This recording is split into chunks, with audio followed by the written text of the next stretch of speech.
Ever wanted to build your own custom remote, right on your phone for, well, anything? A light? Maybe a robot? I don't know, your secret lair? Well, today, that's exactly what we're going to do. We're going to build a real working Bluetooth app. And here's the best part. We're going to do it without typing a single line of traditional code. Let's dive in. I mean, think about it. You've probably looked at some gadget and thought, man, I wish I could control this from my phone. It could be something super simple, like just turning a light on and off from the couch.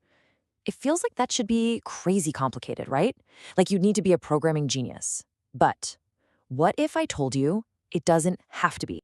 It's actually way more accessible than you'd think. The secret? Imagine building an app not by typing out all this cryptic, confusing text, but by snapping together colorful blocks.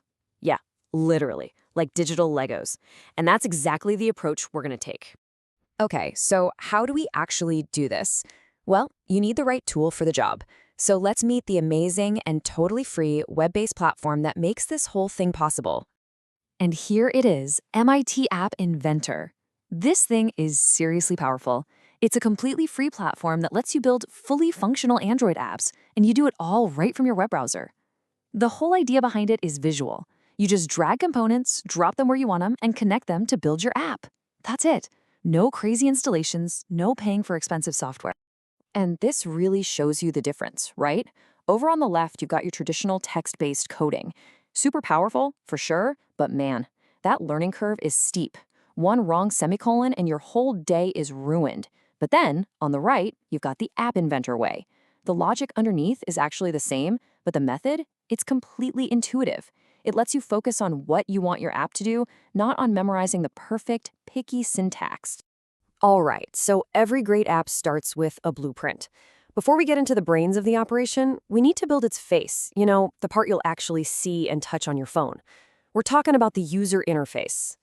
So, App Inventor splits this whole process really nicely into two main parts. First up, you have the designer view. This is where you handle the looks. You lay out all your visual stuff, like buttons and text labels. Then you've got the blocks editor, and that is where you build the brains, where you tell all those buttons what to actually do.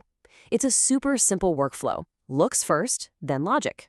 Building our interface is just a few simple steps. First, we add a layout component. Think of it like putting a shelf on the wall just to keep things nice and organized. Second, we literally just drag our on and off buttons onto that shelf. Third, and this is a really important one, we add something called a list picker. This is the magic button that's going to scan for all the nearby Bluetooth devices so we can pick one. And last, we just pop in a simple text label. It's just going to tell us, hey, you're connected, or nope, not yet. Okay, so our app is looking pretty good, but it doesn't actually do anything yet. It's just a pretty picture. So it's time to switch over to the blocks editor and finally give this thing a brain. And this is where the real magic happens. Seriously. Instead of writing code, it feels like you're solving a puzzle. See, each block is like a command or an event, and they have these little notches so they only fit together in ways that make sense. You literally can't make a syntax error. It's the ultimate, when this happens, do that way of thinking about programming. Okay, the first and honestly the most important piece of logic we need to build is the Bluetooth connection. It kind of happens in three parts. First, we handle the before picking event. All this means is we're telling with app, hey, right before the user picks from the list, show them all the available Bluetooth devices. Simple. Then there's the after picking event. Okay, now that the user has picked a device, go ahead and try to connect to it. And finally, we just add a quick if-then-else check. It's just for feedback. If it connects, the label changes to connected. If not, well, it tells us that too.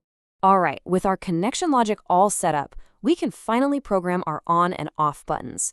But there's one little super important check we need to add. We wrap the send command inside an if block. Why? Well, this makes sure the app only tries to send that on or off signal if we're actually connected to something. It's a really simple step that stops our app from just shouting into the void and maybe causing an error. So what is our app actually sending over Bluetooth? You might be surprised at how simple this is. When you tap the on button, the app sends the single text character 1. When you tap off, it sends a 0. That's it. That's the entire command. All we're doing is translating a tap on a screen into a super basic signal that our hardware on the other end can easily understand. Okay, so we've built the app's face and we've built its brain. We are almost there. Now for the final piece of the puzzle. We need to bridge the gap between the digital commands on our phone and the actual physical hardware that's going to light up our LED. So here's what the app side of that conversation looks like. That group of blocks right there, it basically translates to a very simple instruction. When the on button gets clicked, first, double check that we're connected, and if we are, send the text character 1. Think of it like our phone is making a call out to the hardware. And on the other end of the line, our hardware is just listening for that call. That little chip, a microcontroller like an ESP32 or an Arduino, it's the tiny computer brain for our light. And it's running its own little piece of code that's basically saying, hey, I'm just sitting here listening. If the character I happen to hear over Bluetooth is a 1, then I'll turn the LED on. It's a perfect digital handshake. Okay, so to bring this all home, here's the final checklist. First, in App Inventor, you build your project into what's called an APK file. That's just the standard installer for any Android app. Second, you get that file onto your phone and install it.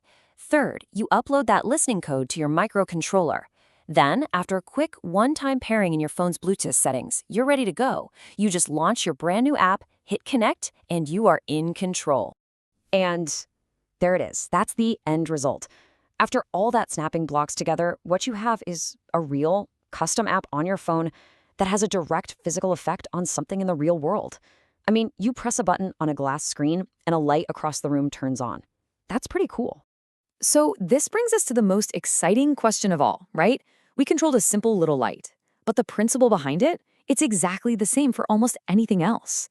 If sending a 1 and a 0 can control a light, what could you control if you sent some more complex signals? A motor? A whole robot? Your coffee maker?